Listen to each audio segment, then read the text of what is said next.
Hello grade 6! It's another math time, fun time. Last time we solved addition and subtraction equations and I noticed that you find it easy. But you need more practice and be careful in solving equations. You know the steps on how to solve equations, but you are being careless with your addition or subtraction. So for today, we are going to solve multiplication and division equations. So we will follow the same process or same steps, and we will undo operations, so we will have the variable alone on one side. Let's get started. So if you can remember, in the previous lesson, we have addition property of equality and subtraction property of equality. So in this lesson, we also have multiplication property of equality and division property of equality. So division property of equality states that if you divide both sides of the equation by a number, as long as it is not 0, then the two sides will remain equal. So we have here 14d equals 4,200. So we have 14d and we have to leave d alone on this side. So we don't see here a sign, that means it's multiplication. So 14d has multiplication, and to undo it, we will have division. So that means we will divide both sides of the equation. But by what number? So by the number beside the variable. And the number beside the variable, or we call it numerical coefficient, is 14. So that means we will divide both sides by 14. So 14 divided by 14 is 1 times d is d. Or if you have the same, then you can cancel that out. Or that is 1d.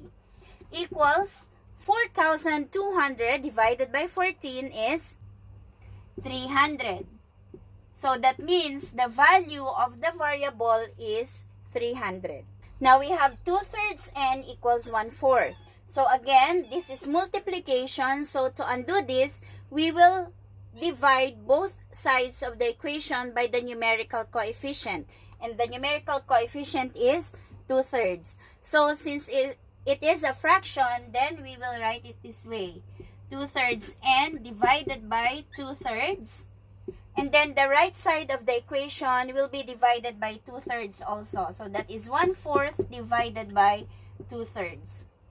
Now going back to the lesson in first term, we have subdivision of fractions. Do you still remember how to divide fractions? Okay, let us see. So when we divide fractions, we copy the first number or the dividend. So this will be 2/3 n. And then we will have multiplication to the reciprocal of the divisor. Reciprocal again is the switching of places of the numerator and the denominator. Because when you multiply the number and its reciprocal, that is equal to 1. So the reciprocal of 2/3 is 3/2. Equals 1/4. So we will do the same thing. Copy the same. Times the reciprocal, which is 3/2, and then multiply. So since we have multiplication of the number and its reciprocal, that means it's equal to 1, and 1 times n is n. Equals, when we multiply fractions, we find the product of their numerators over the product of their denominators. 1 times 3 is 3 over 4 times 2 is 8. So that means the value of n is 3/8. If we have addition property of equality, subtraction property of equality, and division property of equality, we also have multiplication property of equality. So it's the same thing. Whatever you multiply on the left side of the equation, you must multiply it on the right side of the equation. Or if you multiply both sides of an equation by a number, then the two sides will remain equal. So we will apply that in the next examples. So we have here v/8 equals 24.5. So remember that a fraction in this form also means division. So we are going to leave the variable alone on this side. That means we have to eliminate that 8 in the denominator. since we have here division, then the operation that can undo division is multiplication.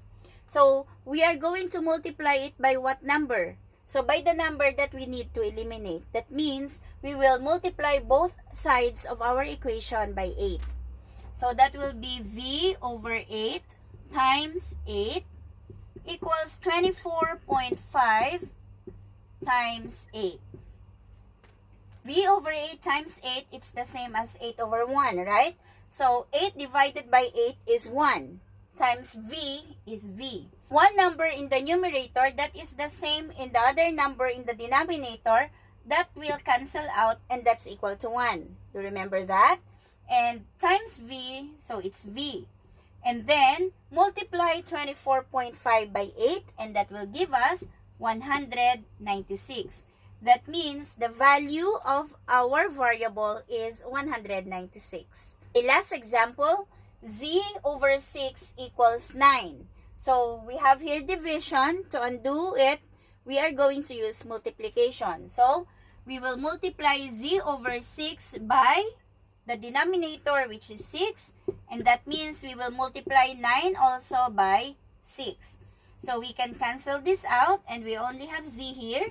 And 9 times 6 is 54.